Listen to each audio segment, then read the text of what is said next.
Hai semuanya, apa kabar? Saya harap kalian dalam keadaan sehat dan baik-baik saja ya. Materi kita kali ini adalah perbandingan trigonometri pada segitiga siku-siku. Sebelum kita masuk ke materi, coba kamu perhatikan tantangan satu berikut ini. Dapatkah kamu menghitung tinggi suatu pohon tanpa harus memanjat pohon tersebut?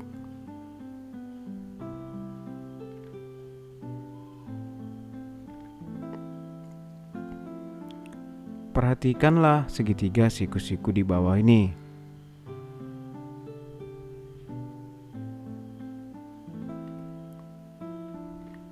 Setiap segitiga siku-siku, jika salah satu sudutnya 45 derajat, maka segitiga tersebut adalah juga segitiga sama kaki. AB sama dengan AC. PQ sama dengan PR, RS sama dengan RT.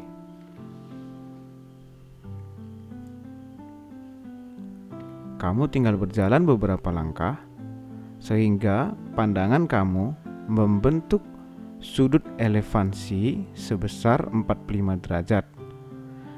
Maka jarak kamu ke pohon ditambah dengan tinggi badan kamu mulai dari mata ke tanah, itulah tinggi pohon tersebut. Gampang bukan?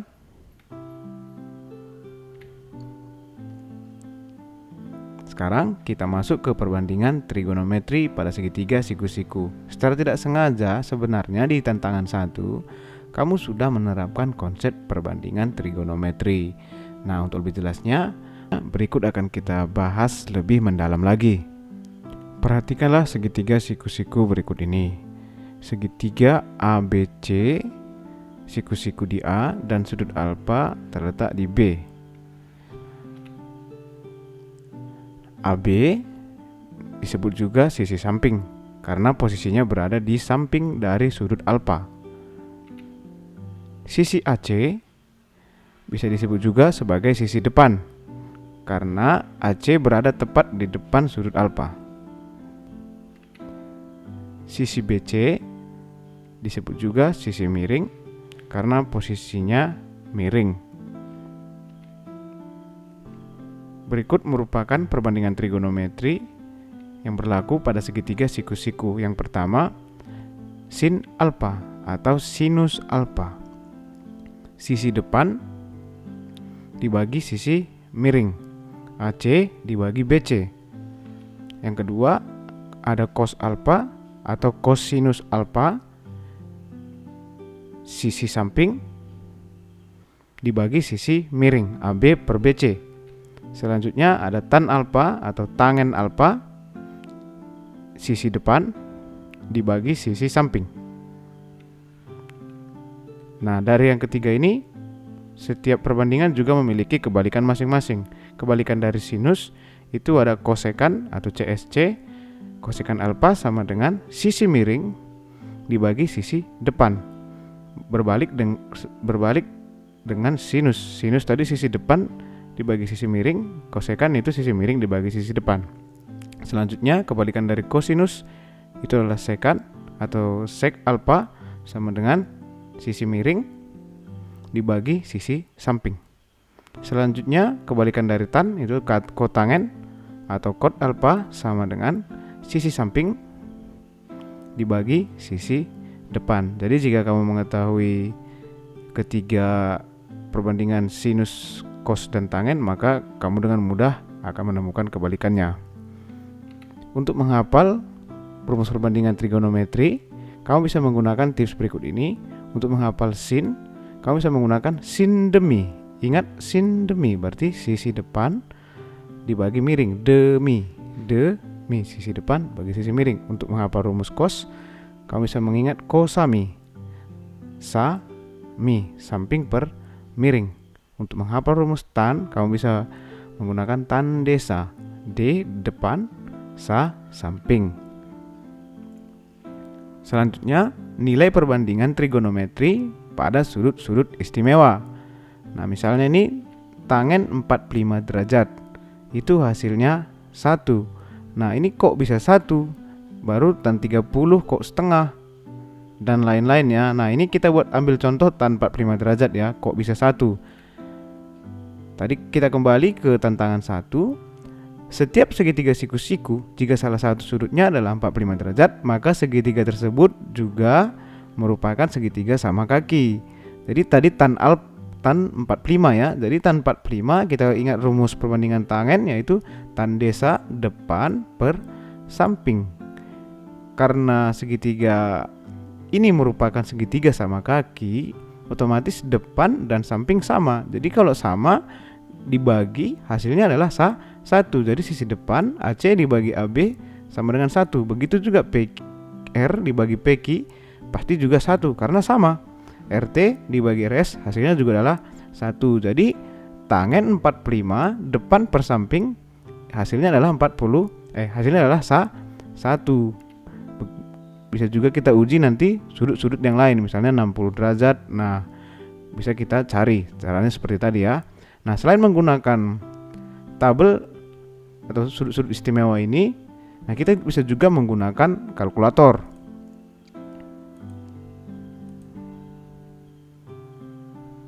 Misalnya kita akan mencari tan 45. Harusnya jawabannya 1 ya. Kalau bukan 1 berarti berbeda, berarti salah jawabannya nih. Tan 45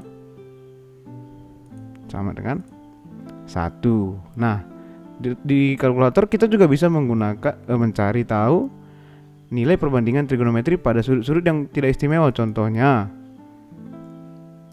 tan atau sinus lah ya, sinus 21.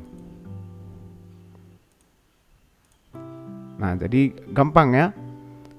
Tinggal kita tekan sinus, masukkan angkanya, hasilnya keluar.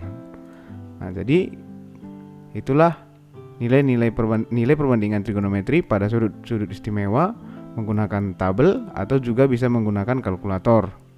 Dan kenapa ini disebut sudut istimewa? Nah, ini karena angkanya sederhana. Misalnya sin 30 derajat itu setengah,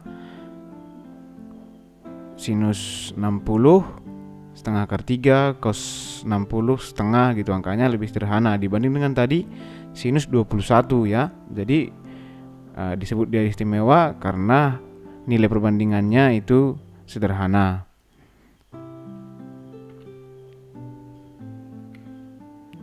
Untuk mempermudah kamu memahami materi kali ini, kita akan langsung saja masuk ke contoh soal.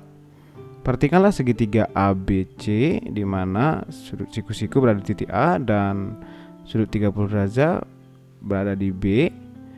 Panjang AC itu 3 cm dan sudut ABC itu adalah 30 derajat. Tentukanlah panjang sisi BC. Nah, BC di sini adalah sisi miring. Dan yang diketahui adalah sisi depan sudut yaitu 3 cm. Sisi depan itu yang diketahui, yang ditanya miring, depan miring. Ingat sindemi, depan miring. Maka kita dapat mencari panjang sisi BC dengan menggunakan rumus perbandingan sinus. Jadi sin alfa sama dengan AC dibagi BC, sindemi depan per miring. Jadi selanjutnya kita dari rumus ini kita dapat mencari BC. Jadi BC sama dengan AC dibagi sinus alfa. Jadi panjang BC sama dengan sisi depan 3 dibagi sinus 30. Nah, sinus 30 derajat ini bisa kita cari bisa kita lihat di tabel sudut-sudut istimewa karena 30 derajat tadi merupakan sudut istimewa. Jadi sinus 30 derajat itu adalah setengah. Jadi 3 dibagi setengah sama dengan 6. Nah, ini menjadi perkalian ya. Penyebut menjadi pembilang, kita kalikan 3 kali 2, 6 dibagi 1. Jadinya 6. Contoh yang kedua. Segitiga PQR, siku-siku di P dan sudut 60 derajat itu berada di Q. Tentukanlah panjang PQ. Nah, PQ berada di samping dari 60 derajat ini. Di samping ya.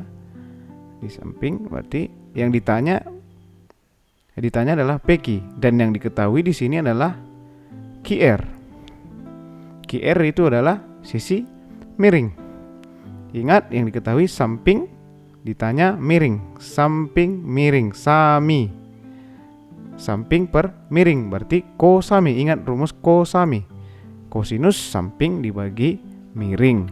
Jadi cos alfa sama dengan PQ dibagi QR. Jadi PQ dapat dicari dengan PQ sama dengan QR dikali cos alfa. PQ sama dengan 9 dikali cos 60 derajat. Cos 60 derajat sama dengan setengah. Jadi 9 dikali setengah. 9 kali setengah hasilnya adalah 4,5. Jadi panjang dari PQ atau sisi PQ, ini PQ ya, salah tulis. Sisi PQ adalah 4,5 cm. Contoh soal berikutnya. Seekor tikus sedang melihat ke arah pohon apel dari jarak 5 meter dengan sudut elevasi 45 derajat. Tentukanlah tinggi pohon tersebut. Dari jarak 5 meter dengan sudut elevasi 45 derajat. Jadi tinggi pohon itu berada di sudut 45 derajat, berada di depan. Jadi bisa dikatakan tinggi pohon itu adalah sisi depan. Dan jarak dari tikus ke pohon itu adalah sisi samping, berada di samping 45 derajat. Jadi kita dapat mencari tinggi pohon dengan menggunakan rumus ini depan yang ditanya, yang ditahu samping. Berarti desa. Berarti tan desa. Tangen depan per samping. Tan alfa sama dengan sisi depan dibagi sisi samping. Jadi sisi depan sama dengan sisi samping dikali tan alfa sama dengan 5 dikali tan 45 derajat. Tan 45 derajat tadi kita tahu ya, hasilnya adalah 1. Jadi 5 kali 1 sama dengan 5. Jadi tinggi pohon sama dengan 5 meter. Contoh berikutnya.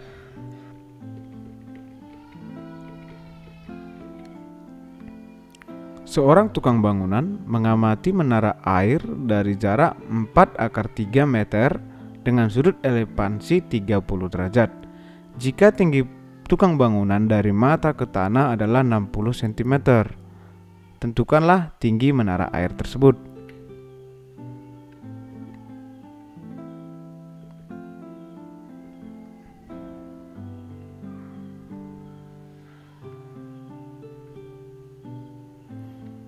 Nah, jadi sudut elevasi yang dibentuk adalah 30 derajat. Jadi tinggi menara itu sama dengan sisi depan ini ya, sisi depan ini ditambah dengan tinggi tukang bangunan 1,6 meter mulai dari mata ke tanah. Ya, tinggi menara air sama dengan sisi depan ini, sisi depan sudut ditambah tinggi tukang bangunan. Jadi yang pertama kita cari sisi depan ya, kemudian kita tambahkan dengan tinggi tukang bangunan. Jadi yang sisi depan dapat kita cari dengan menggunakan rumus tangen, yaitu sisi depan dibagi sisi samping. Sisi depan sama dengan sisi samping dikali tan alfa. 4/3 dikali tan 30 derajat. 4/3 dikali tan 30 derajat bisa dilihat di sudut-sudut istimewa ya, nilai perbandingan pada sudut istimewa tan 30 derajat itu adalah 1/3. Jadi 4/3 dikali 1/3 hasilnya adalah 4/3. Akar 3 kali akar 3, akarnya hilang menjadi 3. Jadi 4/3 kali 3 hasilnya adalah 4. Jadi sisi depan 4, kemudian kita jumlahkan dengan tinggi tukang bangunan. Jadi tinggi menara sama dengan 4 ditambah 1,6. Hasilnya 5,6 meter. Contoh berikutnya. Seekor burung elang mengamati seekor ular dari ketinggian 8 meter dengan sudut depresi 30 derajat. Tentukanlah jarak dari burung elang terhadap ular. Elang berada di ketinggian 8 meter, memandang seekor ular dengan sudut depresi 30 derajat. Jadi sisi depan dari sudut 30 derajat itu sama dengan ketinggian dari burung elang ke tanah, yaitu 8 meter ya. Jadi yang ditanya tadi adalah jarak dari burung elang terhadap ular. Jadi ini adalah sisi miring. Jadi yang diketahui adalah sisi depan dan ditanya sisi miring. Depan miring. Jadi kita bisa menggunakan rumus sinus. Sin demi depan per miring. Jadi sisi miring itu adalah jarak ular dari ke burung. Jadi kita gunakan rumus sinus, sin alfa sama dengan sisi depan per sisi miring. Nah, jadi sisi miring sama dengan sisi depan dibagi sin alfa. Sisi miring sama dengan 8 dibagi sin 30 derajat. Sin 30 derajat itu adalah setengah, jadi 8 dibagi setengah, 8 dikali 2 dibagi 1. Hasilnya adalah 16. Jadi jarak dari burung ke ular adalah 16 meter. Contoh berikutnya, seseorang mengamati kapal dari atas mercusuar dengan sudut depresi 30 derajat. Jika tinggi mercusuar dari permukaan laut adalah 10 meter, tentukanlah jarak kapal terhadap mercusuar. Jadi ketinggian dari pengamat itu adalah 10 meter dari permukaan laut. Nah, sudut depresi yang dibentuk adalah 30 derajat. Jadi ketinggian mercusuar dari permukaan laut itu sama dengan sisi depan dari sudut depresi, yaitu 30 derajat, sama ya. Nah, yang ditanya adalah jarak dari mercusuar ke kapal. Jadi itu adalah ini ya, kalau kita buat dari bawah ini, dan itu sama dengan jarak ini sama dengan sisi samping 30 derajat, yaitu ini. Sama. Nah, karena yang diketahui adalah sisi depan dan yang ditanya adalah sisi samping, depan samping. Depan samping desa, berarti kita menggunakan rumus tangen, yaitu tan desa. Depan per samping. Jadi jarak kapal terhadap mercusuar adalah sisi samping, kita menggunakan rumus tangen. Sisi depan dibagi sisi samping. Jadi sisi samping sama dengan sisi depan dibagi tan alfa, sama dengan 10 dibagi tan 30. Tangen 30 itulah setengah akar 3, jadi 10 dibagi 1/3 akar 3 itu sama dengan, nah ini karena akar 3 jadi kita sederhanakan ya dengan perkalian sekawan dikali akar 3 dibagi akar 3 supaya akar 3 pada penyebut hilang. Jadi 10 kali akar 3 itu 10 akar 3, 1/3 akar 3 kali akar 3. Nah, akar 3 kali akar 3 itu akarnya hilang, tinggal 3. Jadi 1/3 kali 3 hasilnya adalah 1. Jadi 10 akar 3 dibagi 1 sama dengan 10 akar 3. Jadi jarak kapal terhadap mercusuar itu adalah 10 akar 3 meter. Contoh berikutnya, Halawa mendesain kamarnya yang sempit menjadi 2 tingkat. Jarak lantai 1 dan lantai 2 adalah akar 3. Dan panjang tangga adalah 2 meter. Tentukanlah besar sudut kemiringan tangga terhadap lantai 1.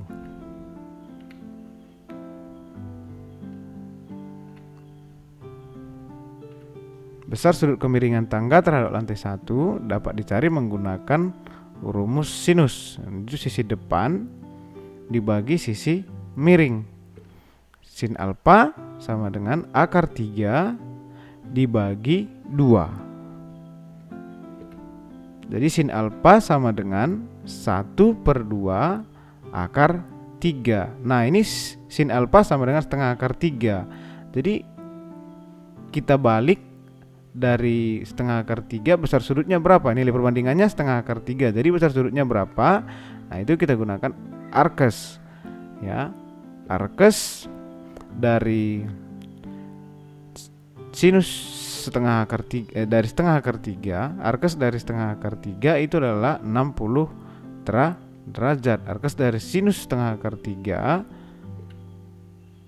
itu adalah 60 derajat. Jadi kita balik. Kalau biasanya kan sinus 60 derajat itu berapa? Setengah akar 3. Nah, kalau yang diketahui adalah setengah akar 3 nilai perbandingannya, cara membaliknya kita menggunakan arkes sinus setengah akar 3 sama dengan 60 derajat.